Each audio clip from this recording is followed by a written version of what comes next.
From Buffalo to Long Island, this is I-86 After Dark.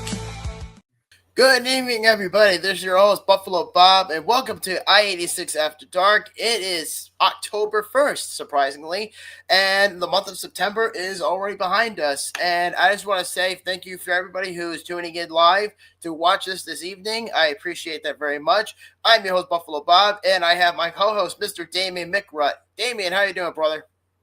How you doing tonight, Bob? Are you doing good? I'm doing okay. Yeah, and generally, though, I don't do too well in terms of adaptation as far as the weather, because I've been kind of under the weather lately. But you know what? I think at some point I'll push through. I'll survive. I gave myself some cough medicine about maybe a half an hour before the show. So in a way, I'm just getting by. Yeah, you could definitely tell it's already, the page has turned to October here in Buffalo already. It was pretty chilly today. Hopefully the snow holds off for maybe another month or so. Yeah, good luck, buddy. I know, but we could always hope.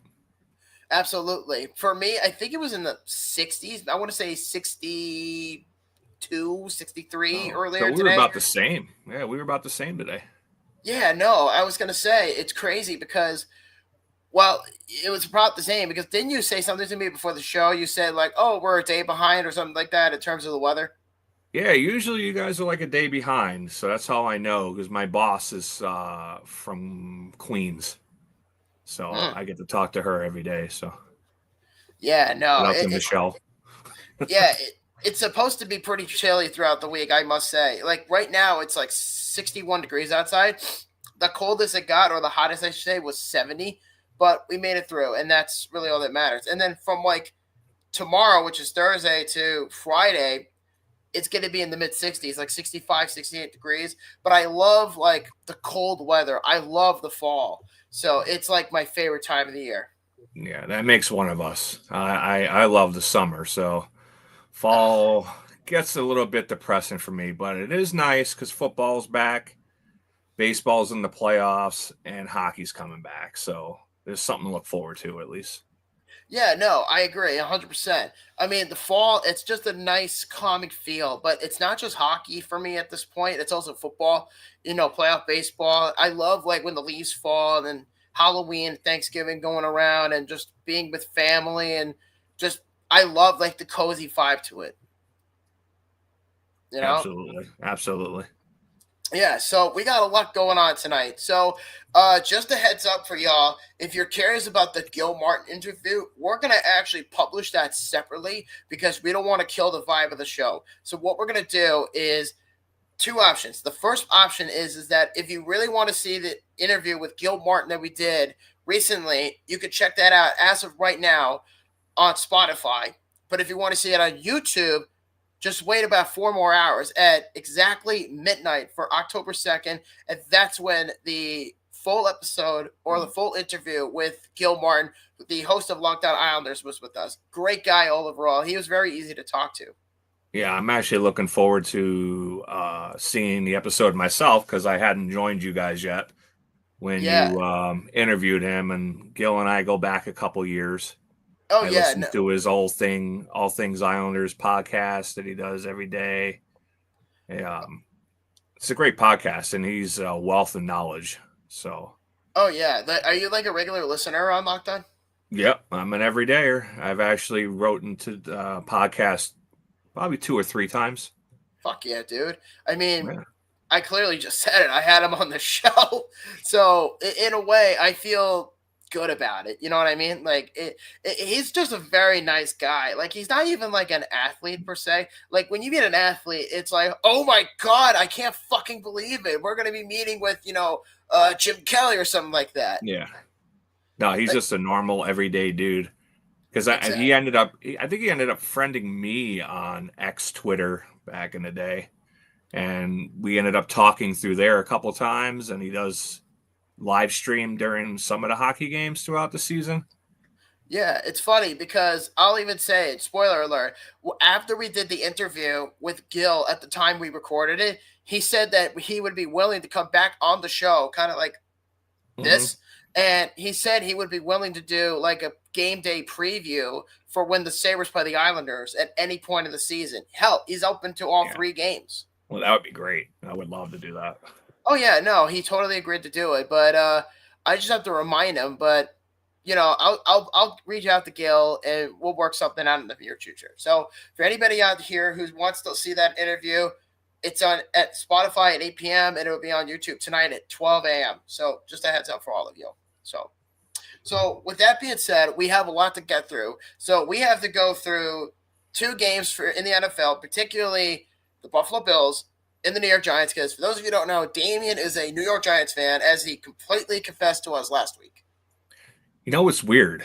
I just thought of it. I'm a New York Giants fan in Buffalo, and you're a Buffalo Bills fan on Long Island. No. It's just crazy. Right.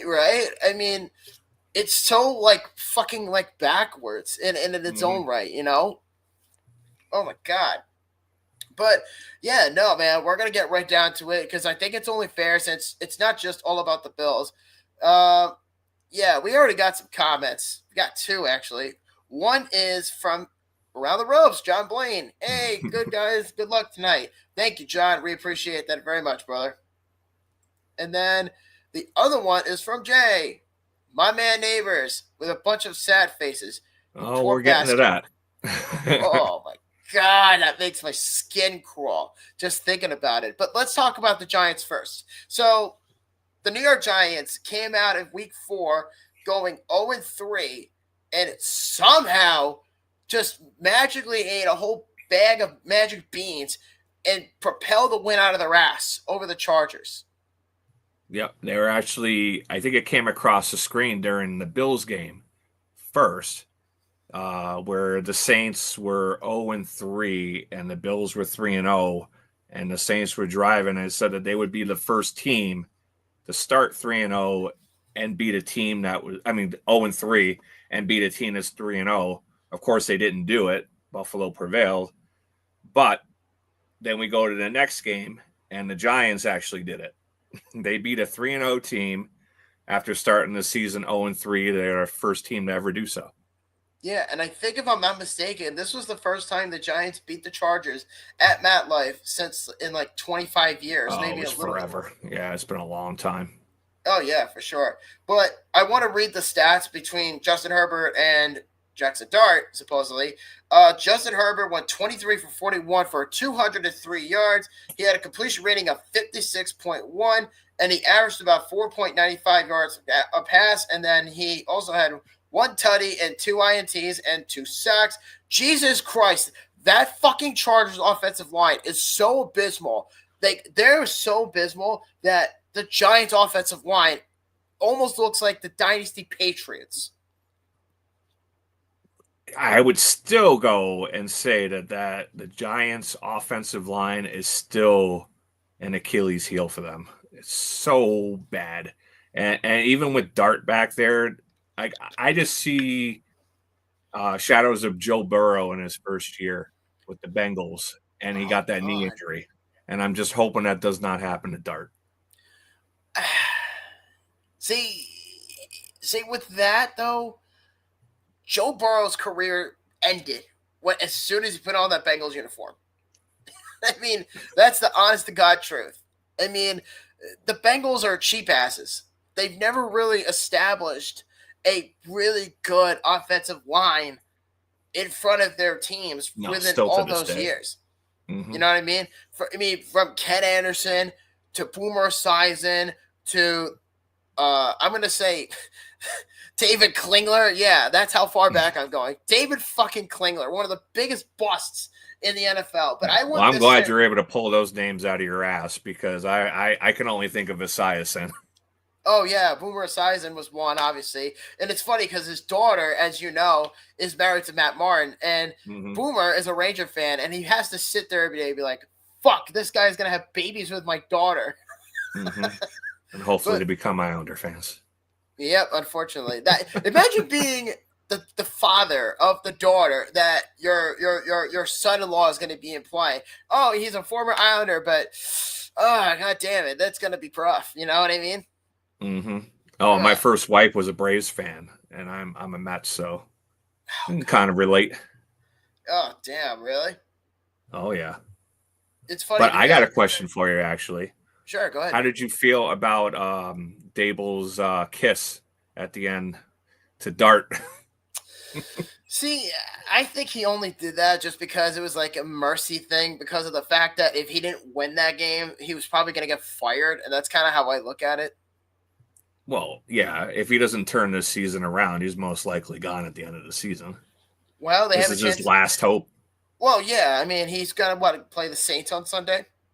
Yeah. Jeez.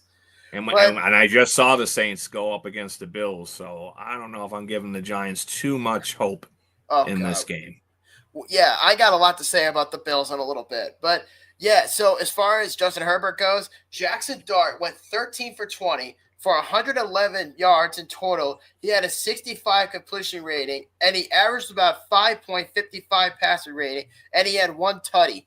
And we got a bunch of comments already. So here we go. This one is from Jay. He said, watching the game, you could tell the Giants wanted to play for Dart with a new identity to them. I like the vibe this past Sunday from the beginning to end.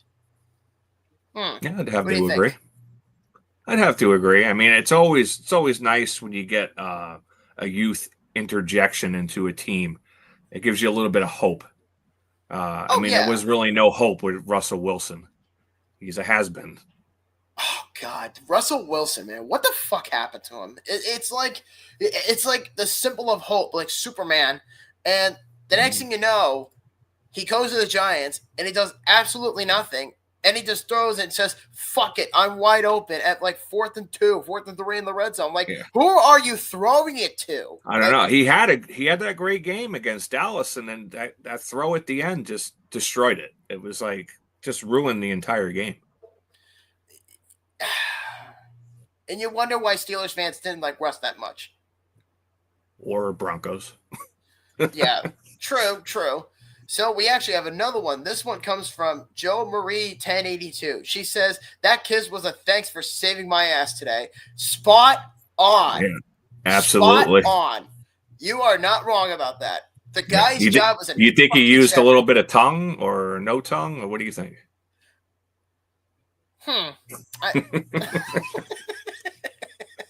He just goes in like, ah. He just had to use his tongue. That's when he franked the fucker. Oh God! But the other good news in that game was, my man Sexy Dexy too with that interception. Big man almost got in for the touchdown. How did that fat tub of lard get an INT? I have no idea, but I was like, come on, go. Like 1 yard line, they stopped him at. Yeah, I think the last fat man that I could think of that got an INT similar to that, if I'm not mistaken, was Sam Adams about 20 years ago when he was on the Bills, and he picked off Tom Brady. And that was like one of the 3 losses Brady ever suffered. And I remember saying to myself as a young kid, because my favorite player back then was Drew Bledsoe, and I remember saying, go, you fat tubby, go. I just cared about Bledsoe at that time, and I just remember just fucking celebrating. I mean, Deion Dawkins, I think, was like the second one that came after that, and then Dan Skipper, if I'm not mistaken, was another one for the Lions that did that, where he caught a touchdown pass from Goff a year ago or whatever that was. Well, it's amazing when you're watching these big guys run, and you're just like, look how slow they are, and they're probably about 20 times faster than we are. Oh, yeah. No doubt about that. I mean, it's just funny to me because of the fact that the Giants knew that they wanted Jackson Dart and they're so goddamn bad. And it's gotten to a point where you're thinking, all right, it's the Chargers. Anything can happen. But I think it's even funnier that the Chargers for the first 3 weeks were playing like an actual team, beating the Chiefs, beating the Broncos, and then beating the living shit out of their younger brother in the Raiders. And I'm saying to myself, oh God, here we go. There's the Chargers.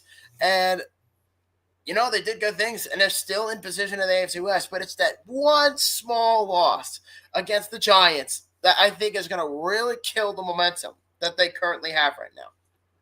Yeah, I agree. I mean, The Giants had a good game plan. They executed.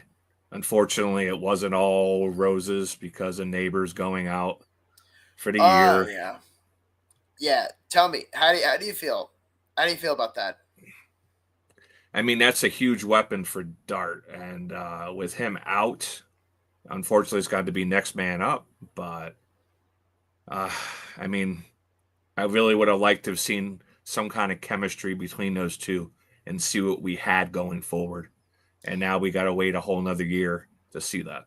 Well, I was going to ask you, who the fuck is he throwing to? I mean, Neighbors is out of the picture at this point. And then, what's the one I'm looking Wandell for? Robinson. Oh, God. Well, isn't Darius Slayton there, too? Yeah, he's still there. He's still there. Jesus Christ. It's almost like that guy is ancient. He's almost as old as the dinosaurs. It falls off quite a bit after Neighbors, so. Yeah, no. I can see why people feel the way they do. But, no, man. In all seriousness, no. I do hope that Malik Neighbors has a speedy recovery. He's a hell of an athlete. And good thing, too, that he's young because he can easily jump right back. But the only thing I worry about is this going to destroy his development? You know what I mean? It could. I hope it doesn't, but, it could.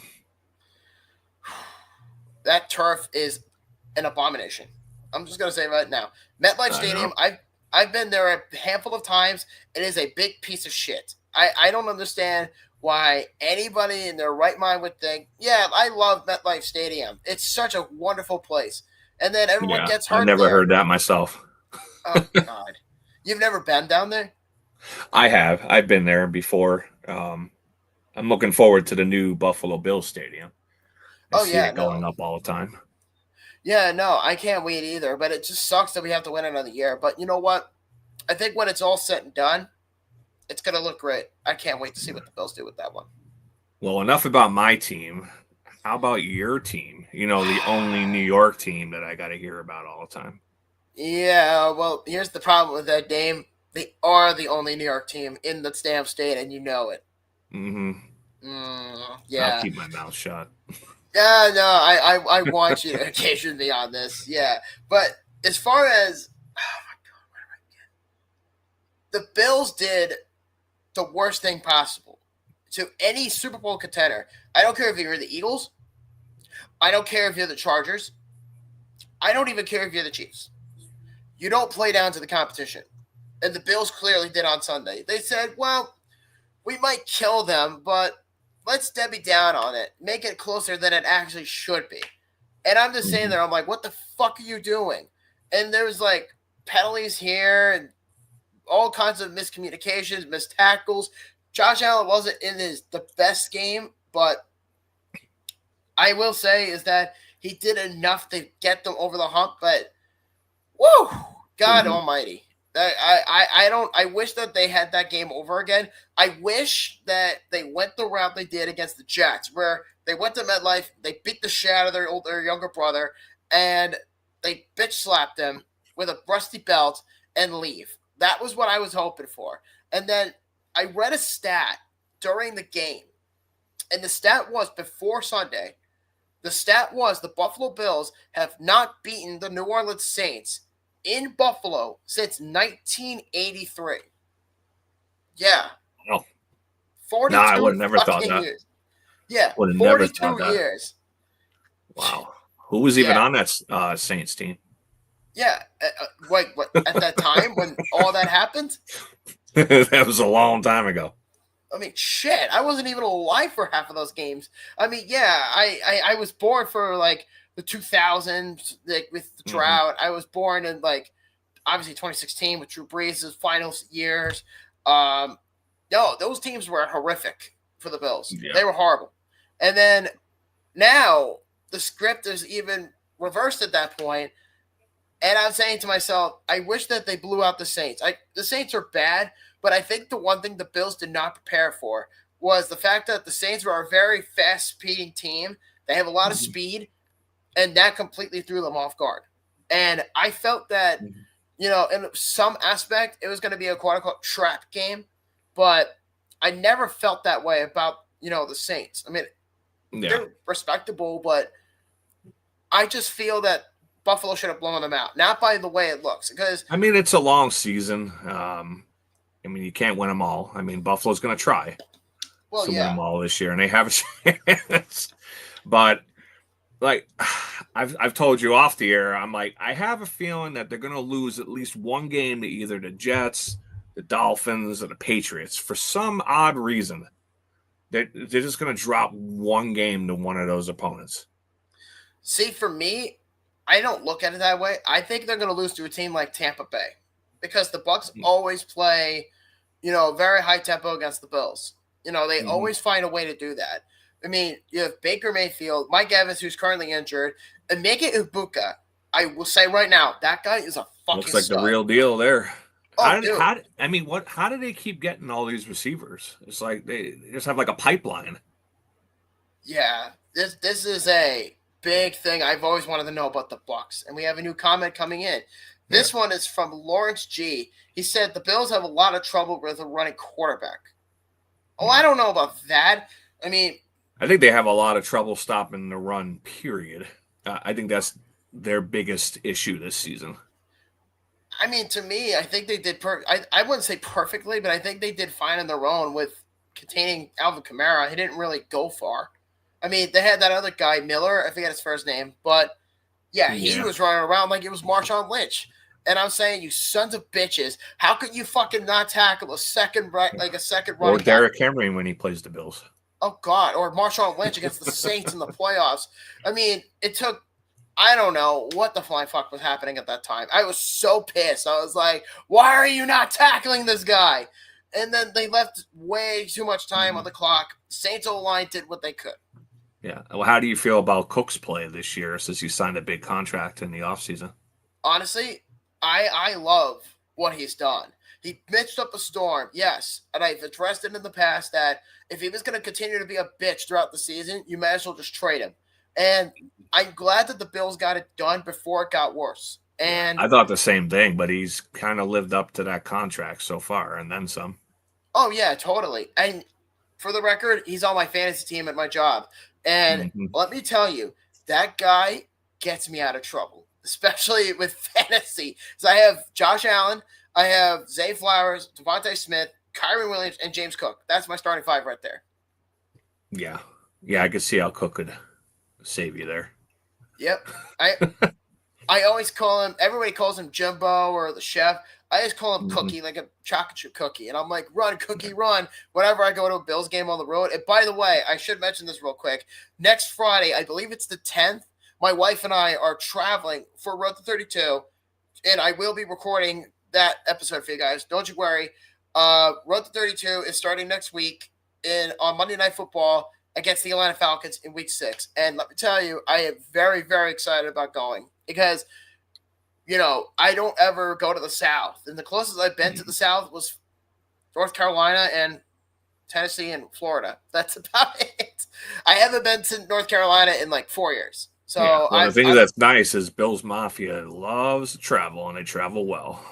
Yes, they do. And the fact that my wife and I go to 3 games a year is an absolute privilege. But you know what? We do it for content purposes, and we do it because, well, we're Bills fans. So I think in its own right, I think it's funny that how I do all these plannings for so much of the time, and I'm just thinking, what else could I possibly do?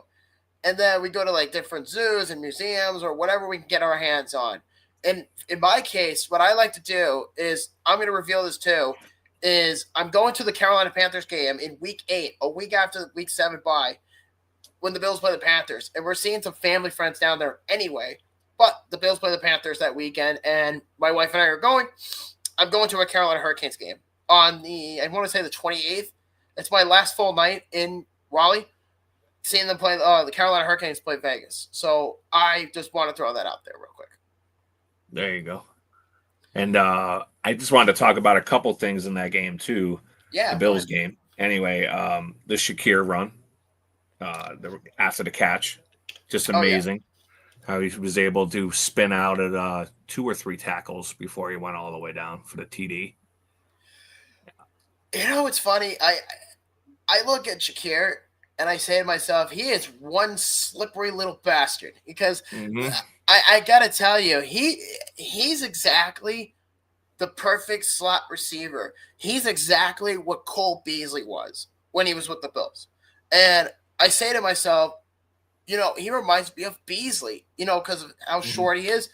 But I would say he's almost in a way better than Cole Beasley. And Cole Beasley played with Dak and he played with Josh. Yep. So I'm that's just my philosophy on that, but that's what I think. I would say the second play I loved in that game was Josh Allen's 27-yard run towards the end of the game. It kind of sealed the game. I've been saying it since he came into the league. I feel like the Bills don't want to run him that much because they're afraid of injury to him, and rightfully so. But I feel like Allen needs to get in the game by running the ball. He loves the contact. He likes to run. I feel once he does that, it makes him a better quarterback, a better passer. He gets in the game quicker that way. See, I don't have an issue with him running the ball. I just don't want him to be like a running quarterback because the narrative was, and I'll never forget this, is that I remember when he first came into the league, because he had that inaccuracy problem that everyone pointed out at the time. And everyone said, he's a great runner, but he can't throw. And I'm saying to myself, well, how do you expect him to develop? I mean, you're not going to just develop and become Lamar Jackson. Now, granted, Lamar has gotten better over time, but I will advise that Allen is a better passer than Lamar Jackson. Even he still is. He still is. Well, I just feel like you gotta get Allen just likes. I know here in Buffalo they call it like put on his cape, put on his superhero cape. And when he does those plays, I don't know, it just gets him in the game. Just becomes a better quarterback when he does it. Yeah, I see where you're coming from with that because there are people who do refer to that. But it's funny because my wife and I were talking about this, and we both said that, we don't want him running all the time because, like you said before, it's about, preventing injury, which I agree to an extent, but I think he only does this when he's angry. Because if you saw his body language on Sunday against the Saints, even in the highlights, even if you didn't watch the game, you could see the body language that Josh was presenting, and that dude was pissed. And so you like the Hulk version of Josh Allen. Maybe not Superman, but Hulk. Oh, yeah. Where he gets angry and then he's in the game. Well, except he doesn't turn green. So there's one side of that. But yes, I do. But Josh only does that when he's angry. Like if they're up by like 5 or 6 and he's saying, this is not good enough, I have to do something.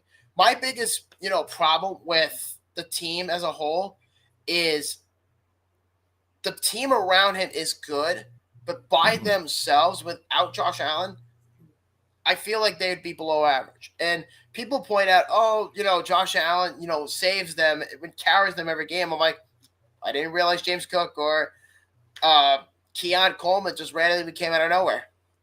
Hey, the quarterback position is a premier position in all of sports for a reason. So your quarterback usually does carry your team. Yeah, usually. I mean, people always find a way to nitpick quarterbacks. Like they say, Josh Allen, great passer, great runner, but he has to put the team on his back. Jalen Hurts, people say, he's a game manager. Mahomes, he's only doing this because, he has Andy Reid. There's always an excuse for everybody. Well, you got the Brady Belichick controversy all those years. But speaking of quarterbacks, Daniel Jones, like I said, fraud, baby. Fraud. They finally lost their first game. He was terrible. His fantasy stats have gone down probably like 3 or 4 points every week since week 1. Yeah, I was going to say, and I called you out on it. I'm like, didn't you draft me? And you said, no. Oh, but I was able to pick up Justin Fields. So guess who's starting this week? Justin Fields? Yeah, over Daniel Jones. You're too much, man. But so I think we have like one more thing in football you wanted to talk about. yes, actually two. But two. Okay. yeah, two. So the first one is Tyreek Hill. His career is pretty much over. Yeah. I think it was starting to come to an end before the injury. Really? You think so? I mean, he's only getting chances because he's really good at football. Well, yeah. As soon as he starts slowing down, those chances are going to start disappearing. Yeah, I don't know. I don't know if I agree with that, but I think I do agree that he is starting to slow down, but I wouldn't necessarily say, oh, he's out of it entirely as far as the system. I mean, he wanted to go to Miami to prove that it was him that got Mahomes those Super Bowls, not the other way around. Yeah, and that hasn't worked out very well for him. No, it hasn't. I mean, and he also has this arrogance in him that says, yeah, man, we beat the Bills all the time. No, you fucking don't. The last time the Bills beat the Dolphins was like 3 years ago. And that was like during hurricane season. And it's like every time, since that game, the Bills have just made them their bitch at that point. Mm-hmm. I love shitting on the Dolphins because their fans have no room. Their fans have like no room to talk because they say, "Oh, we're better than you. We're coming for the AFC East." Didn't they blow the AFC East a few years ago when they were up by like 3 games or some shit like that? But they had that undefeated season in the 70s. Yeah, 5 decades ago. That's all they hold on to. They're like the Cowboys. You might as well just go in Nat Geo. Mm-hmm. That's how I look at it. But entirely, though, like from Miami Dolphins' perspective, this could be a good thing for Jalen Waddle. If you have Jalen Waddle on your fantasy team, he's probably going to get a lot more targets than he would have when Tyreek was there. Because the whole purpose was Jalen Waddle and Tyreek Hill were the 2 fastest wide receivers at the time Tyreek was traded. And next thing you know, Tyreek goes to Miami. The first year they were good. They made the playoffs. They lost to the Bills, and then they just went downhill from there. And at this point, I think Tyreek is having buyer's remorse in terms of his time in Miami. Well, I mean, what happened to Jalen Waddle as soon as Tyreek Hill got there? His catches disappeared, touchdowns disappeared. I mean, it was like the Bills when they had Stephon Diggs, because they had to feed him all the time. Now, what's the slogan that the Bills use all the time? Everybody eats. Yeah. Everybody on the team eats. Everybody eats unless you're a diva wide receiver who cries like a bitch and says, give me the ball, and doesn't even come to perform in the playoffs. Mm-hmm. Even by that standpoint, Stephon Diggs was not even usable or let alone serviceable after that little feud they had against the Bengals a few years ago. Ever since that game, Steph didn't want to be there. And I'm glad he's gone now. But the fact that he's going back to Buffalo as a Patriot on Sunday Night Football, I'm not sure. I mean, I think I'm not going to sit here and say he's washed up, but I am going to say that he's definitely nowhere near what he was in his prime. Mm-hmm. Well, the Bills are already running away with the division. I mean, the Patriots are in second place at 2-2. Yeah. Probably soon to be 2-3 after this weekend. Well, I mean, I probably would feel that way too if I beat the living shit out of the Panthers. Mm-hmm. I'm just throwing that out there, brother. That's all I'm saying. But as far as like what to look forward to, as you probably could tell, I am wearing the NFL Rivals jersey. For those of you who are listening on Spotify, it is that beautiful, gorgeous new NFL Rivals jersey, and I got the diamond one, which has like the sparkle on it. This thing is a thing of beauty. I will tell you that right now. It feels almost similar to what the players wear on the field, but it's obviously not exactly that. But the price was a bitch. I'll say that. But I am looking forward to the game on Sunday. Yeah, me too.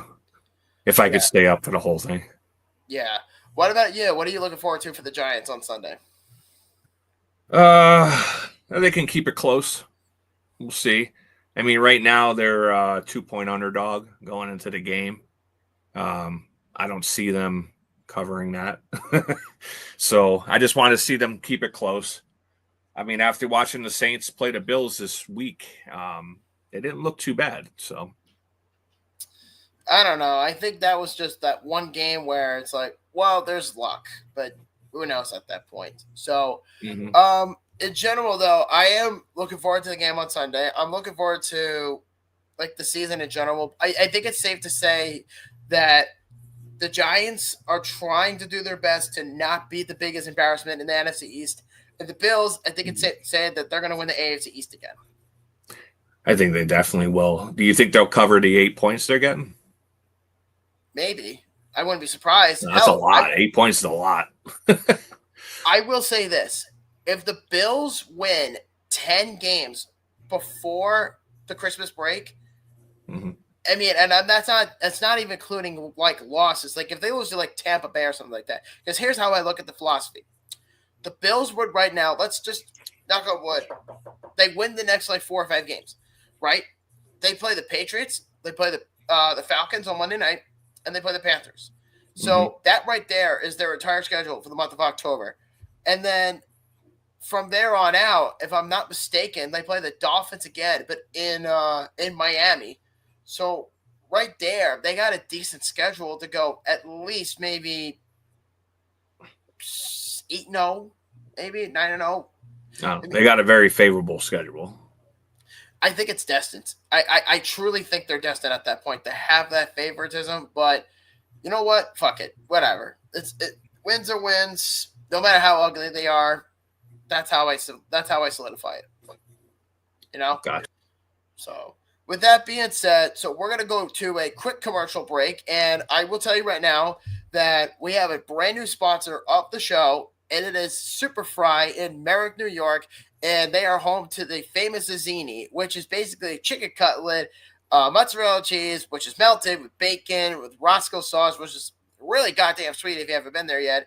And it's on a panini bread. So if you're interested, take a quick riff at Super Fry and give them a call, or give them a call, or we'll put up a QR code on the screen. You guys can check it out. So with that being said, Damien and I will take a quick minute break, and we'll be back for the second half of the show. See you in a bit. See ya. This episode of I-86 After Dark is brought to you by Superfry, right here in Merrick, New York. Superfry is serving up homemade soup, legendary hand-cut fries, and wraps that always hit the spot. And if you're hungry for something next level, try the Zini, stacked with crispy bacon, melted mozzarella cheese, juicy chicken cutlet, and their signature Roscoe dressing. One bite and you'll know why it's a local favorite. So when you're craving real flavor, head to Superfry in Merrick, New York. Big taste, handcrafted, and always fresh. To place your order, call 516-379-SOUP, or just scan the QR code on your screen and get Superfry fast. Welcome back to I-86 After Dark, everybody. And once again, Damien and I just took a quick little break. As you just saw, our first sponsor of the year outside of Simply the Best is Superfry. So once again, if you have not been to Superfry, if you're in Long Island, check them out. They are absolutely delicious. Tell them I-86 After Dark sent you. So with that being said, Superfry, thank you again for the sponsor. So with that being said, Mr. Mick Rudd, what do you think of the goddamn fucking Mets with their goddamn collapse? I got a little bit to say about it. Tell me. Go ahead. I'm rocking the Mets hat still. I wore it for most of the day today. Not going to give up on them, even though, I really want to. But, I was never a fan of them going out and signing Soto in the offseason. I would have rather paid 3, maybe even 4 players that kind of money to bring in. They definitely needed pitching. They never got pitching the whole entire season until they brought up some of the younger kids. Some were ready, like McLean. Some were not, like Tong. But, here we are again, another epic collapse for the Mets. They are now the second team with a over $300 million payroll to miss the playoffs. And you want to know who that other team is? The 2023 Mets. Oh, my God. This is a fucking joke. They did it twice. It's like, I can't watch it. I need therapy after this season. You He need did. therapy. It was like an epic collapse for it was like a slow burn for like months. You were just waiting for the other shoe to fall off, and of course, it fell off on the last day of the season against the Marlins. Yeah. What's it called? You know what the Mets remind me of? They remind me of the medieval torture method with the rat. If you put like a bucket on top of somebody's chest and you put a rat in there, and then you take a blowtorch and you blow the top in, and the rat gets desperate because of hot it is, and it burns through the person's stomach. That's the Mets in a nutshell. They'll eventually kill you. Yeah, they literally claw their way out of this situation. And I'm saying to myself, holy shit, this team fucking sucks. How is it that I understand that Cohen spends money because, let's be honest, Cohen will spend money most definitively over, let's say, like Fred Wilpon. Because Fred Wilpon. No, Fred Coupon. Jeff and Fred Wilpon could go fuck themselves. The Cohen family, great people. I met Alex in April. She's a sweetheart. But as far as the team as a whole, getting Soto, I understand that was like their consolation prize for not getting Ohtani. But Soto's a great player. I'm not taking anything. Oh no, he had a great season. But is he the answer? No.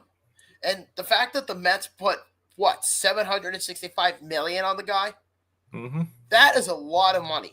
And God forbid he starts to decline. I mean, he's only 26. I get it, but it's like, well, maybe he's 26. We actually don't know his real age. No, but they're saying he could be older. He could very well be, but all I'm saying is that it is a goddamn joke what the Mets have put themselves into. It's a joke. It's embarrassing. And the fact that we're sitting here tonight during the show really speaks volumes about how pathetic this abortion of a franchise is. Like, how is it that Carlos Mendoza still has a job? That's what I want to know. Yeah. Like I said, you already hinted at it. Like, it's not Cohen's ability to spend money. He spent so much money in the 4 years that he's owned the Mets. But I'd like to see maybe some of that money spent on staffing. Such as a qualified GM, a qualified manager, a hitting coach, a pitching coach, anything. Yeah, I agree with you. And I think, if I'm not mistaken, one of the coaches on the Mets staff with Carlos Mendoza, I think he's retiring. And he was with like Terry Collins. He was with Mickey Callaway. He was with a bunch of coaches. And I'm saying to myself, what the fuck is going on with this team? People have been asking for Eric Chavez to be fired since like July. Even when they went on those like first 2 losing streaks, when it was like 7 games in a row. Listen, you and me both know that when the Mets go on a 7-game, 8-game, 9-game losing streak after the All-Star break, you know damn well something's wrong. Something's wrong. Something is definitely wrong. And now we're here to suffer and watch the Yankees in the playoffs again. Shout out to my boy Larry, because he loves the Yankees and stuff, so he let me have it about the Mets. I don't think they're going to get past Boston, but we'll see. They would be very lucky to get past the Red Sox. I don't think they are. But as soon as the Mets, choked it away, my timeline filled up with all the annoying Yankee fans, dunking on the Mets over and over and over again. They can't get past the fact that Soto came over to the Mets and did not choose them. And I hate to tell them, get ready for more, because your owner, Hal Steinbrenner, is cheap as fuck. He's not spending the money that other people did in the past, including his father. So wait, hold on. So if Hal Steinbrenner is cheap, for the sake of argument, if Hal Steinbrenner is cheap, how did they get Chas Chisholm? How did they get Giancarlo? Okay. I'm just saying. But you got to realize that the Yankees are, as far as revenue, the top team in baseball. Yes. And I believe, if I have my facts correct, Hal Steinbrenner only roughly spends about 50% of his revenue on payroll, 50? As opposed to the Mets owner spending 90% of what he's bringing in. So that's what I'm just telling Yankee fans. Get used to the Mets signing some free agents over to Yankees. That Soto's not going to be the one and only one. Probably not. But let me ask you this now. Because of this giant clusterfuck over the ending of a season, what do you think the odds are of Pete Alonso coming back? Well, now I'll contradict myself and say that it's probably very good because I could see him going over to the Yankees. It would tarnish his legacy as a Met. But I don't know. I'm not even sure players really care about legacy as much anymore. Well, I mean, if you're a Yankee fan who are so used to getting all the top-notch players, they threw a bitch fit once Soto went to the Mets, and then it's like, they're not accustomed to it. They're not they're not accustomed to it. It was like the Rangers and the Islanders. We know how that is. Oh yeah, the Rangers. If the Islanders say they got Panarin over the Rangers that time, I remember we would have been hearing about it forever. Oh yeah, I remember that. I remember when Panarin was a free agent, and it was reported he was going to sign with the Islanders, and then the signing bonus he got from the Rangers pushed this decision. And if I'm not mistaken, the same thing happened with Soto. He was getting more from the Mets than the Yankees. Because if I'm not mistaken, the Yankees offered him, I think, 16 years for like $760 million, and the Mets offered him 15. So one less year than what he actually got from the Yankees. Yeah, well, I mean, I'm not delusional. You and I are Mets fans, so we love the Mets. But if we had no allegiance and we were becoming a Major League Baseball player, and the Mets and the Yankees came calling, I'd probably choose the Yankees. I'd want to play for that historical franchise. Probably, but the thing is with the Yankees is that they have, to me, the Yankees are like McDonald's. They basically, you can't go anywhere in the United States or anywhere on the globe really without not stopping and saying, wow, look, a McDonald's. I want a Big Mac. Let me go get myself a pack or something like that. They're like the Yankees. You never hear anything else that's like bad about them. You hear about the rings. You hear about the legends. You hear about all that stuff. And it's like all that is being sharded on because of the fact that the Steinbrenner legacy is in limbo right now.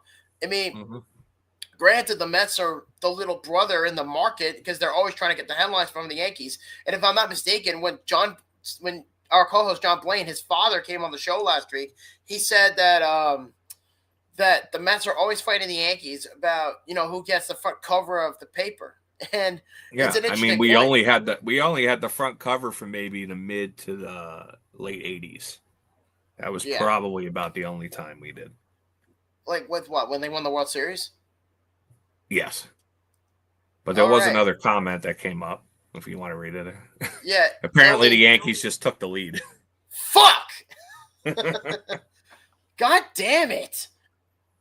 Oh my God. God damn it, Red Sox. Thankfully, it's only game 2. And thankfully, according to... Let me actually turn the game on real quick. Okay, fuck. Wow, okay. Baseball's dead to me now. It's dead to me. You chose to be a Mets fan, so don't even give me that shit. No. I'm just saying, don't give me that shit.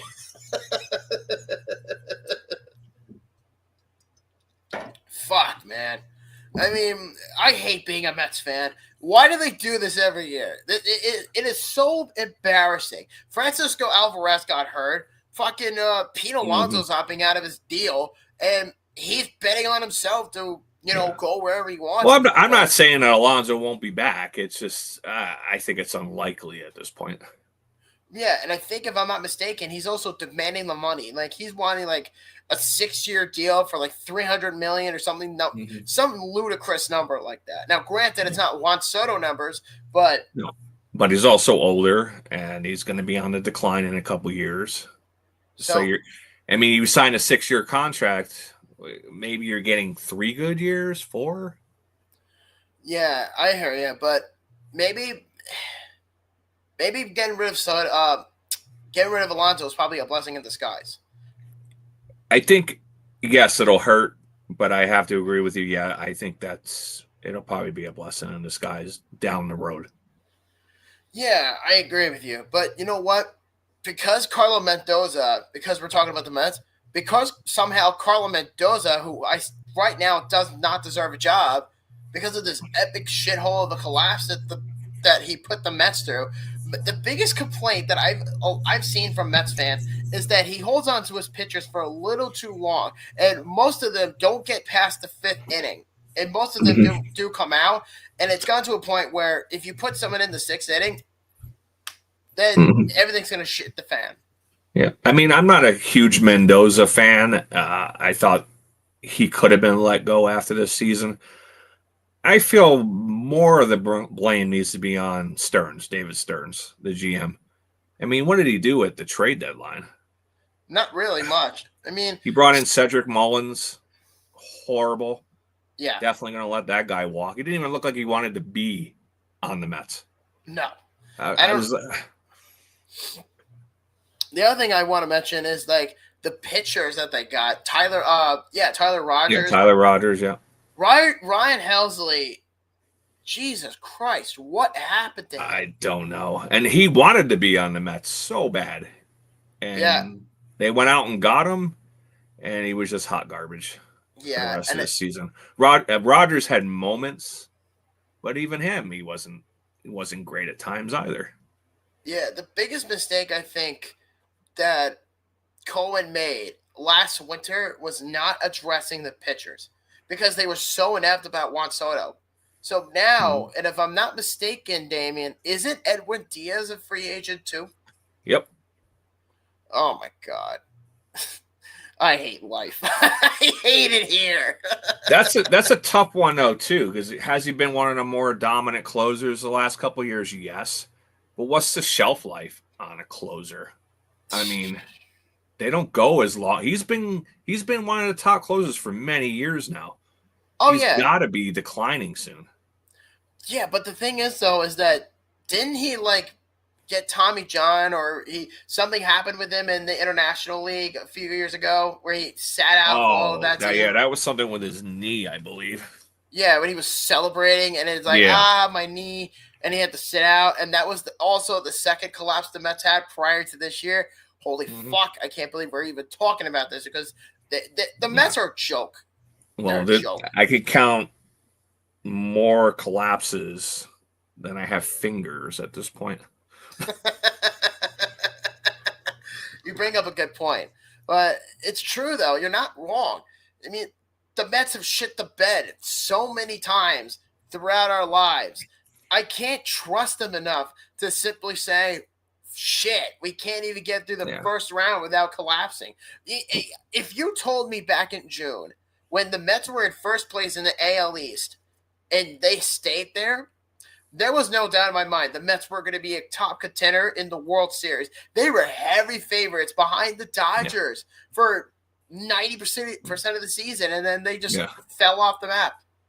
Well, I remember my kids getting really excited at the beginning of the season, and I was like, temper your expectations because they've only been a Mets fan for like a couple years. I was like, this is the way it goes. This is the way it goes. You knew it was coming. Yeah, I'm sure your kids were probably like, Daddy, you never told us that they collapsed like this. I didn't want them going over to the dark side. You brought them there. It could have been I guess there's another else. comment here, too. Oh, what do we got? Soto will be traded before the end of his massive contract. I agree with that. I actually do agree with that. Really? Mm-hmm. I don't know about that because the only reason why I don't think this would work is mainly because that contract he signed, he's a Met for life. I mean, it's a huge contract, but as we've seen in the NHL this week, salaries just keep going up and up and up. So maybe 5 years from now, that contract might not even be in the top 10. What, with Soto? I'm just talking about top 10 contracts in the league. Ooh, I don't know, man. That's a tough. It goes up a lot, though, every single year. Oh, yeah, no, I'm not disagreeing. It's just, like, I get where you're coming from, but, like, the big thing is with baseball is there is no salary cap. So until they figure that out, there's no way around it. And players are going to bitch about it, and they're going to say, well, it was fine when the Yankees were getting all these players in the past for like 30 years, but when the Mets get one player, it changes everything. Yeah. Well, it's never going to happen with salary cap in baseball because of the Players Association. It's the strongest players association in all of sports. And until they can break that, it's probably not going to happen. Oh, I don't know. I mean, they're really demanding for a salary cap. Well, it needs to happen for parity and for the sport because, I mean, going into the season, what do you have? 10 teams that maybe have a shot, 5 that are realistic of winning it all? Like the Dodgers are realistic. Baseball is such a weird sport because it's like all the teams that went to the playoffs last year are not even in it. Like the Rangers are not in it. The Orioles are not in it. And then it's replaced with teams like the Mariners. And it's like the Phillies. That's no surprise. The Brewers was another one. And because they expanded the bracket for the playoffs now, it changes the game. It changes the game for a lot of people. But the fact that the league itself is going on strike after next season, that's abysmal, especially with the salary cap. It's like, how do you maintain that? And you were just saying that the Players Association is the biggest in all sports. So how are they going to convince them that, they need a salary cap in baseball? And for a guy like Juan Soto, guys like Manny Machado, guys like Bryce Harper, getting all these big contracts, getting all that, it's going to have to attribute to the salary of those teams. Yep. But at the same time, you need a salary cap because of the idea that teams like the Twins, the Nationals, the Pirates, the White Sox, the Miami Marlins. The Marlins, that's another example. Those teams have been so hot garbage for the last 5-10 years. But somehow we still couldn't beat them on the last day of the season. I don't understand that. I don't get it. It's the same shit that happens every year with the Mets. It's always Miami too. They're the team really. that always seems to knock us out of the playoffs at the end of the year. Didn't they do that in like 2007 or something? I think this was the 3rd time they did it. Yeah, because I remember they did it many, many years ago. And this was, I think, after the 2006 run to the NLCS when they lost to the Cardinals. Yeah. Something like that. But I think I'm exhausted talking about the Mets. So do you want to go on to our baseball preview playoffs? Yes, because I understand you are having an aneurysm in your head right now. Yeah. And I need to stay alive. I got to work in the morning. Yep. So with that being said, let's go over the. Sorry, guys. There we go. Yeah, this is what I wanted to do.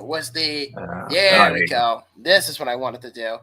And so this is the bracket for the playoffs as we speak. So let's start with the National League. What do you think, Mr. McBride?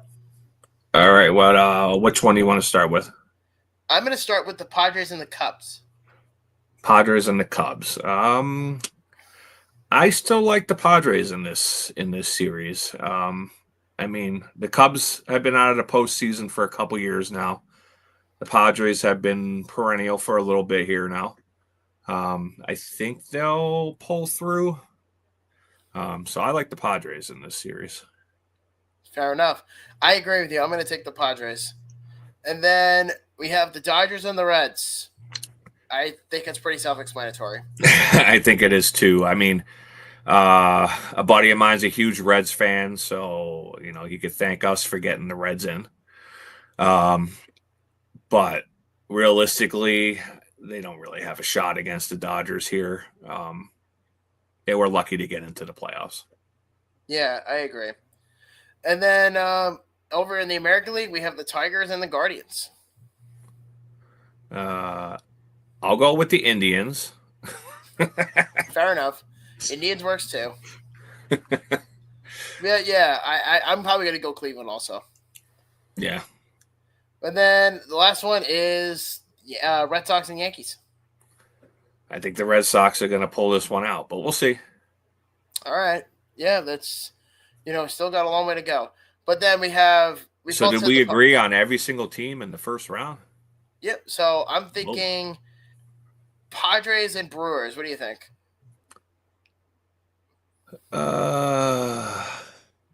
Padres and Brewers. I think the Padres will pull this off. Padres? Okay. Mm-hmm.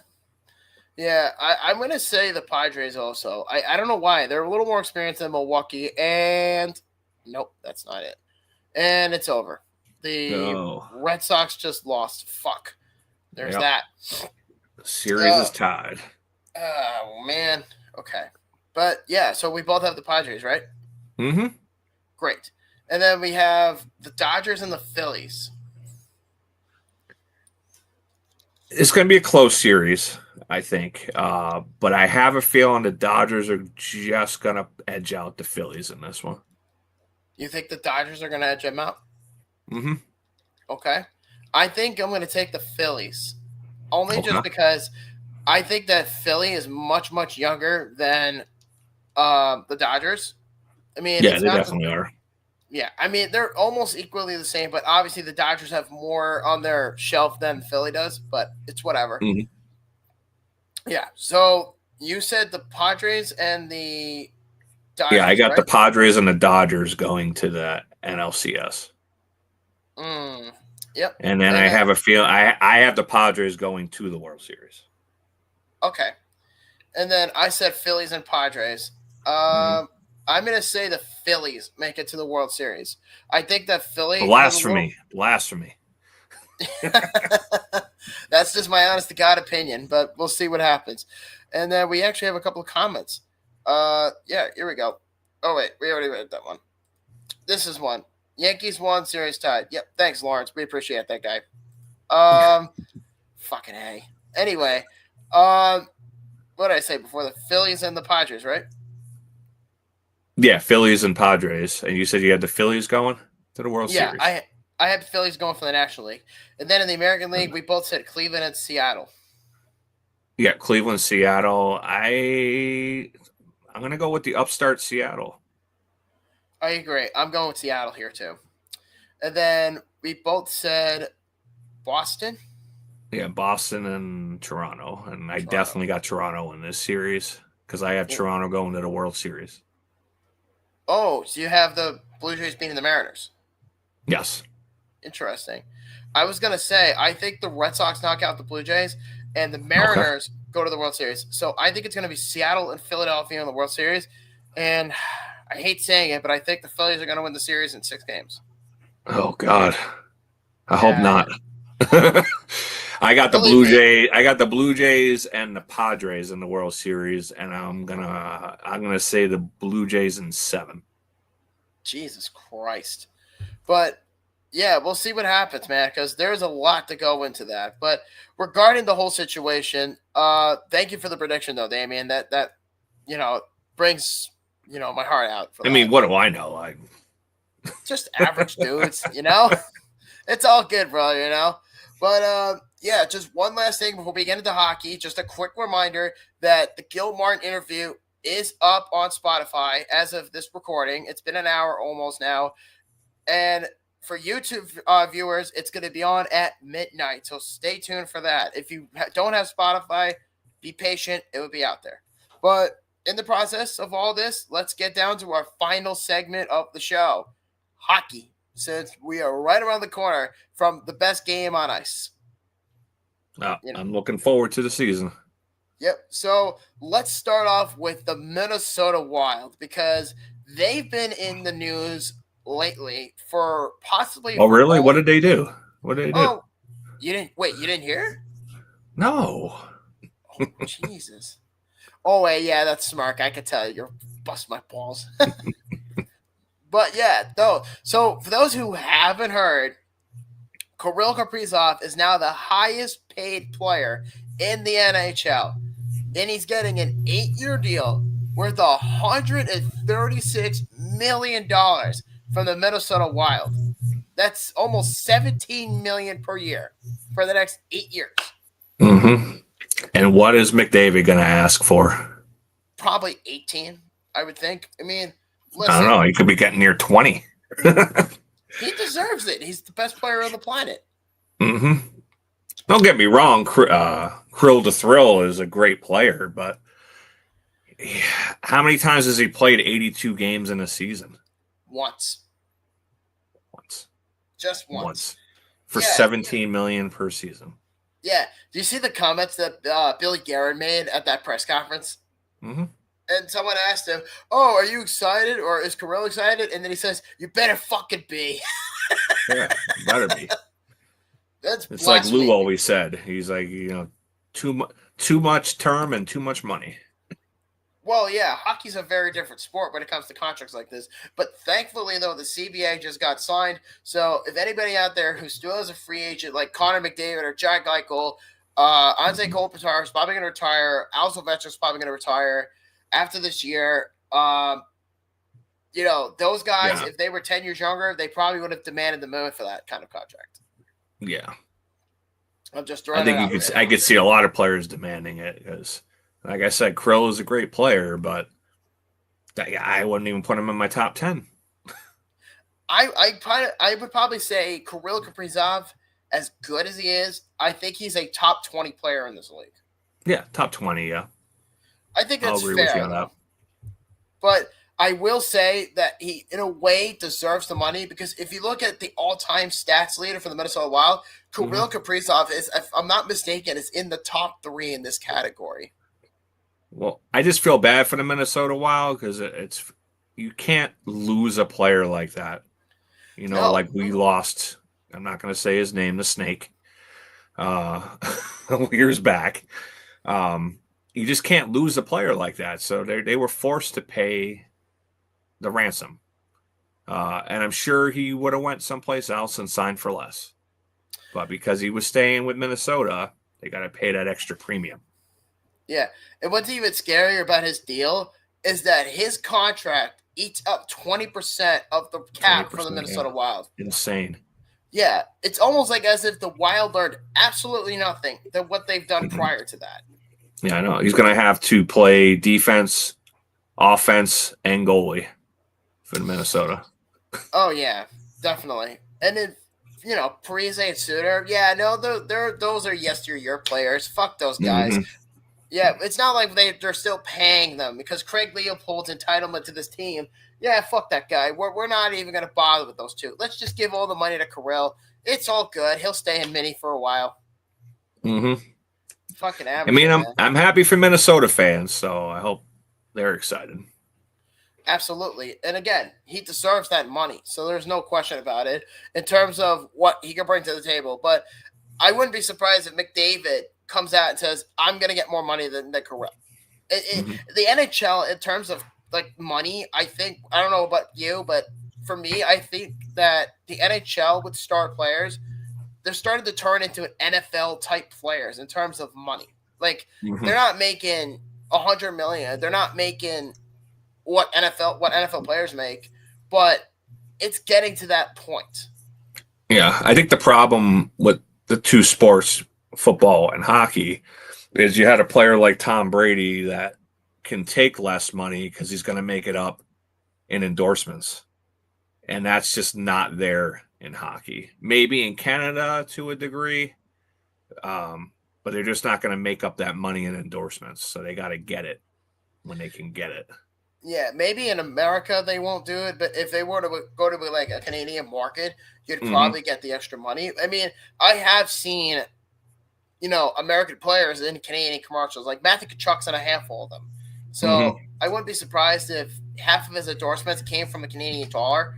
I wouldn't be that surprised. Connor McDavid, Austin Matthews, 2 extra guys right there. They're making their endorsements from like McDonald's. They're making their endorsements from Bauer. They're making their endorsements from all these big branded companies. So there's your endorsement right there as far as like the Canadian markets go. Like you're not going to watch MSG or watch the Islanders or the Sabres in this case, and you're going to simply say, oh, look, there's a random Buffalo Sabres commercial with Tage Thompson. Oh, look, there's a local deal from Burger King. You're not going to see that. No, definitely not. Well, that's kind of my point. It's just astronomical. You can't beat that at that point. But you know what, though? The cap is going up, and that's very healthy for the league because they weren't even making any money 20 years ago. Now, because of the speed, because of the pace, because of the quote-unquote golden age, the NHL's really stockpiling on cash, which is nuts. It's crazy. But speaking of piling up on cash, before we get to the next topic, let's talk about Montreal because apparently Habs fans are having buyer's remorse already about the purchase of Noah Dobson. Well, they can. Well, actually, not that's far from where I'm sitting right now. I have a nice Noah Dobson rookie card signed by him because I loved him when he was drafted by the Islanders. He had that one good season, and even during that good season, he was not very good defensively. Very soft in front of the net, gets pushed around a lot. Sometimes doesn't even look like he wants to be there. Yeah. And now he's Montreal's problem, and they're going to see the same things come out eventually. Absolutely. We actually have a comment here. This one's from Jay. He says, what do you guys think of the Luke Hughes contract? I think in terms of the length of the deal, I think it's good. But in terms of the money, I'm surprised that Luke Hughes did not get $10 million. Well, what did he get, like 9 per, I think? Yeah, he got a 7x9 deal with the Devils. I don't know. The Devils always seem to luck out. No matter who's the GM there, they seem to get really good contracts there. Usually, that's usually how it works. Yeah, I don't know. Doesn't work out for the Islanders usually, though. No, I mean, you could blame the Sabres for that matter. Yeah, well, the Sabres are in a bit of an ordeal themselves. They just don't want to spend. The Islanders, had Lou for a little bit, and he fucked up the cap for them. So there's that, at least for the time being. Some flexibility about it. But regarding Noah Dobson, though, there is speculation from Habs fans. And the talk of the town is the media is already speculating that they're already complaining about his compete level, his lack of grit, and lack of intensity and defensive liabilities. And it's the fucking preseason. Well, that's what was so funny because he literally deleted his ex-Twitter account because Islander fans were being critical of him. And then he forces his way out of Long Island to go to what is arguably maybe Toronto, but Montreal, hockey capital of North America, where the media is going to be all over him like they are here with the Mets and the Yankees, or the Knicks for that matter. It's like there's no place to hide in Montreal. Yeah. So, yeah, it's preseason already, and it's only going to get worse for him. I feel kind of bad for him, but I don't.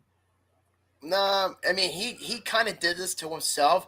Maybe if he actually stayed humble and he said, I'll take less to stay with the team and not demanded $11 million for what was projected at the time of the draft, maybe he wouldn't be in this situation. Yeah, but he only did that because he wanted out of Long Island. And the rumor is that he wanted to go to Montreal because apparently the Islanders had a better trade package with the Columbus Blue Jackets, and they ended up having to settle for. And I shouldn't say settle because I think they got a very good package from Montreal, but it was less than what Columbus was offering. But he kind of forced the Islanders' hand, so he had to go there. Well, I was going to ask you, what did Columbus offer? Do you remember? No, I'd have to look it up. Yeah, I know for a fact they got a similar deal from St. Louis, where St. Louis was going to offer Jordan Kyrou and 2 first-round picks for Noah Dobson. And that might sound silly, but that was the speculation at that time. But I am happy, though, with the outcome of the trade so far because it gave the Islanders more leverage in their farm system for the next 2 or 3 years. For sure. And Heinemann's pretty solid, the player they got in the deal from Montreal. I mean, I have no doubt the Canadians are going to be good, but 2 first rounders for a below average defenseman. That's I don't know, but he had 70 points one season. I was going to say that's a very steep price to pay for a guy like Dobson. You know, right-handed shot defensemen don't grow on trees everywhere. No, they don't, and you're correct about that. But the issue is it's also depending on the system. Like, yeah, you're right. Righties don't come around often in the NHL, but if you need one, you know, it's there for the taking, but they are very expensive. And that's not a good thing to have. You know what I mean? Yeah. So apparently Jack Hughes was at the Yankees game tonight. Yeah, I saw that. And I think the Chicago Blackhawks were at the Cubs game tonight. Chris Chelios was there too. So really?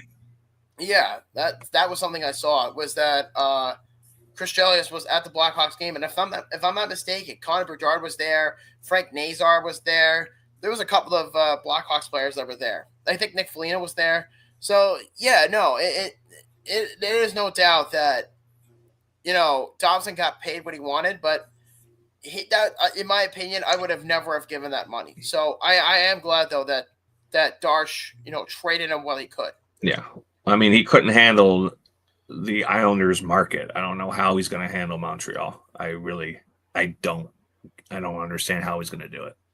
You would have to be very lucky to be playing in a market like Long Island. I mean, most people would bitch him on about leaving Buffalo. Yeah. I mean, how often do we hear that? Yeah. It's very crazy. Yeah. I mean, most people would rather not play in Buffalo than in Long Island, but whatever. But speaking of buyer's remorse, I wouldn't say buyer's remorse, but Utah has a new secondary logo. Did you happen to see it? I did. And we're going to show it to the audience for those who have not seen it yet. Let me get my ugly face out of the way for a little bit. So for those of anybody in the audience that have not seen this, the Utah Mammoth have unveiled a secondary logo, which is a full-length body of a mammoth, which looks awesome. But my only question is, what the fuck do you do with it? I don't know. I mean, we've talked off the air before. I really wanted Utah to be the Yetis. I know Yeti got involved, the cooler company, and for the rights. I don't know why they couldn't get a partnership together. Some more Yetis. I agree. That would have been an awesome endorsement deal. But to further prove that this is going to be a secondary logo, we have another image. There is a bucket, a popcorn bucket, if you will. There was a preseason game in Boise, Idaho, with the Kings and the Mammoth. And the Mammoth were pretty much unveiling their full-length uniform in a preseason game in Idaho. And this popcorn bucket was leaked to the public. And you can see on the left of the new Mammoth logo. So this is on this, which I think is pretty interesting. What do you think? I mean, it looks all right. It's clean. I think all these logos nowadays go with so much of like a minimalistic approach, and I'd rather see a little more detail to the Mammoth, but I don't know. This is what everybody's going with now. Yeah, I mean, again, I would have been happy if they were called the Utah Yeti, but it's whatever, you know? Yeah. But, yeah. We'll only see them twice a year, so. Yeah, true. And I'm actually debating, funny enough, about going to the game on New Year's Day against Utah at UBS. Nice. I am thinking about it. So we'll see.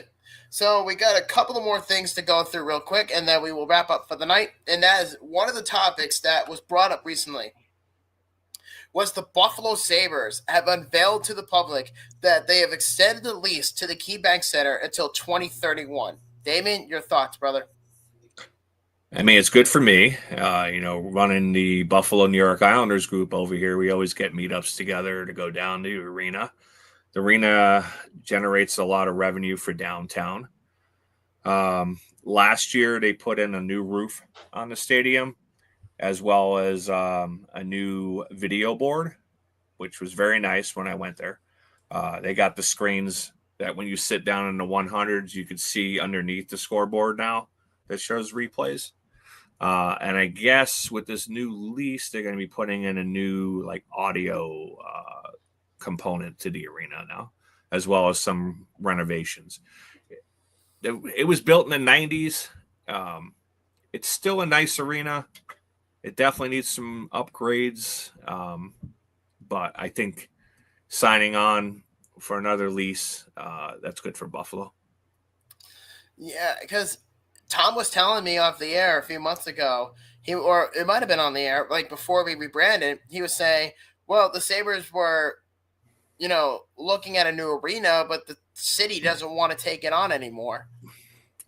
Well, yeah, the city does want to separate because we apparently in Buffalo we have a new county comptroller, and I guess they owe some money to the county that they haven't paid.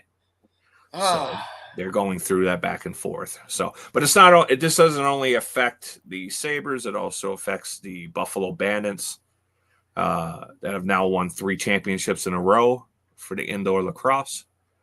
Probably the top selling lacrosse team in North America. So they got a really rabid fan base. So it affects both those teams. Absolutely. And we actually got a couple more comments, and they're both from Jay. The Ice Age logo in Utah, yikes. And then he also said the Utah logo is Ice Age. Yeah, I could see where that comes from. I could see that. Mm-hmm. But you know what? At the end of the day, hopefully the Sabres can work their deal out with the stadium because they need to get out of KeyBank Center. I've been there a handful of times. I've been there in 2019. When I went to see Tom, he invited me to go to a game against the Islanders, and I was there. And the Islanders destroyed them. I was happy about that. And then I went back again for a visit because I went to the Bills-Cowboys game. The Sabres were playing the Blue Jackets. You remember that abysmal Buffalo game from, I think it was a couple Christmases ago? It was against Columbus, and they got blown out like 9-3 or something like that, 9-4. Mm-hmm. Okay. I was there. Congratulations. Yeah, I know. Congratulations. I was in one of the shittiest games in the history of the Buffalo Sabres. How fucking convenient. Yeah, really. Woo! Perfect timing. Oh, God. So, yeah, no, I hope things work out for the Sabres.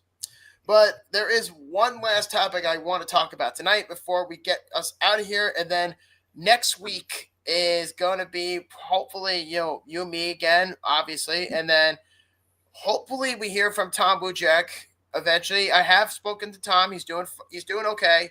He should be back in a couple of weeks. And, John Blaine is off for tonight because of Yom Kippur. But he should be back next Wednesday. So we'll play it out by ear, see how it goes. And then we'll go from there. So the last topic I want to talk about is the exposure of the Carolina Hurricanes fan base, because a group of Hurricanes fans, in quote, are threatening to cancel their season tickets amid the rumor that the team had interest in some of the Hockey Canada 5, in this case, of the players that were acquitted for the sexual assault case last summer or this past summer. And one fan even stated that we're done with the Canes if that so happens to happen. And if you're trying to wonder who this is, they're referring to Carter Hart and Michael McLeod. I mean, Carolina's had goaltending situation for a while, issues. Yeah. They could definitely use somebody like Carter Hart. I mean, technically they were acquitted. I do believe in second chances, possibly sometimes even third chances, but definitely second chances. And they, like I said, they were acquitted. So if that's what my team needed, I would take a flyer on that. Probably, but as of tonight, it is being said that Carter Hart is not going to sign with the Hurricanes. Wow. Yeah, that was the rumor. I think that rumor came out 45 minutes before we got on the air. Mm. And the rumor is that Vegas is going to sign him. Why, though? Don't they have Aiden Hill still? I want to say yes. I want to say yes. They do. And if I'm also not mistaken, they also have Akira Schmidt. And by the way, I have the Vegas Golden Knight game on. It's preseason against the Avalanche. It's a primetime game. Whoopie-doo on NHL Network. But, yeah, no, I'm looking at it and I'm like, why do you need Carter Hart? What's the purpose? Why do you need him? They don't, and then you're just causing controversy. Like, really... if I was the Hurricanes, I would definitely take a flag because they need goaltending desperately. Oh yeah, and here it is right here, and it's being said that the Vegas Golden Knights, from multiple sources, the Vegas Golden Knights are almost certain, quote, to be Carter Hart's new NHL home, according to Chris Johnston. Hart received the interest from multiple NHL teams, but is drawn to the opportunity to play for a contender in a situation where he would likely end up sharing the crease with Adin Hill. You were correct. And along with 4 other acquitted players for the Hockey Canada sexual assault trial, are eligible to return or sign contracts as of today and have been registered as of October 15th. That is being cleared to play by December 1st. Okay. Well, good luck, Vegas. I don't see why they would want to do that. It doesn't make any sense. I really don't understand. Do you think, like, and let me ask you this. Do you think that, and this might sound controversial, so forgive me. Do you think that the Vegas Golden Knights are becoming like hockey's equivalent of the Dallas Cowboys? Anybody that commits some sort of felony or criminal charge, the Cowboys want you. In this case, with the Knights. I mean, it could be. It's Sin City, so. True. I mean, it's pretty impressive that they've been this competitive for so long, and they've only been in the league not even 10 years. And they already have a Stanley Cup, and yet there's like, fuck it, we could just be the Cowboys of hockey. We could just go out and get whoever the hell we want. Yeah, maybe. Maybe you're onto something there. Perhaps. I mean, I don't know. But we'll see.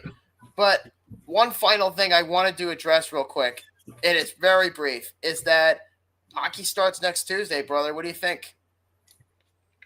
Let's see. The Islanders, what are they? They're about 500 in the preseason. I don't really put too much stock in the preseason. Me neither. I mean, the Sabres are 3-1. The Islanders are about 500. Either record's really not going to matter. I like the Islanders to be in the thick of things towards the end of the season, possibly for a playoff spot or just missing. Really depends on a lot of issues. I know they've had issues with the backup goaltender. Doesn't look like Varlamov's going to be ready for the season or possibly never coming back. We have no idea. And they're going with David Rittich as the backup right now, and he's up and down. And I don't really want to see Sorokin get burnt out again playing 60-plus games, because that's not going to be beneficial to anybody.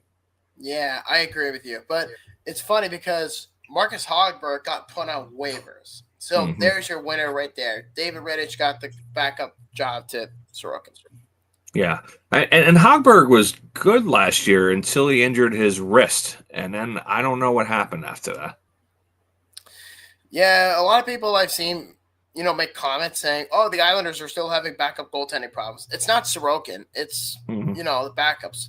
But it's the fact that they're still having problems even to this day. That should really speak volume. That's how. And of course, with the Sabres, I mean, everything's running through Dahlin. So let's see how Dahlin does again this year. If Tage Thompson can come back again and score 40, we'll see. And they also have goaltending issues. Yeah. So that's for the most part. But you know what? So for anybody that wants to watch the games, the first 3 games are on October 7th. That's a Tuesday, and they're all on ESPN. And I believe the first game is at 6 p.m. I think between Florida and Chicago, if I'm not mistaken. Yeah, I think that is it. Yeah, I'll double check just to be sure. But I'm pretty positive that October 7th is Chicago and Florida. So let me take a look real quick. Yep, there are 3 games. Yep, as I was correct. The Panthers play the Blackhawks at 5 o'clock on ESPN. And then the Penguins play the Rangers at 8. And then the Avalanche play the Kings at 10:30. Yep. Yeah. Triple header. Yep, and then the Islanders playing on Thursday against the Pittsburgh Penguins, so that's going to be fun. Yep. Does any Buffalo Islander fans in Buffalo please come out to our first bar meetup of the season at Buffalo Old, and that's going to be on Saturday, October 27th or 25th. Saturday, October 25th, and that's at the 12:30 game against the Flyers. So we're going to be at Buffalo Old Brewing. I would probably put my tits and all over that if I lived in Buffalo. Like I said, we got a solid 10 guys. Hopefully we can get a couple more newbies this year. We don't bite hard, so yeah, come on out. Absolutely. So, anything else you want to say, Damon, before we wrap up? No, I'm good. So No, I think we covered quite a bit in New York sports here. Absolutely. So once again, guys, thank you so much for joining us on this live broadcast at I-86 After Dark. And like I said earlier in the beginning of the show, the interview with Gil Martin is available on Spotify, and it will be available later at midnight on October 2nd on YouTube. So if you're interested in listening to that on YouTube, just be aware of that. And then on Spotify, go take a look. Go listen right now. So with that being said, I'm your host, Buffalo Bob. This is my partner, Damien Mickrut, and we'll see you guys later. Have a good night, guys. All right. Have a good night.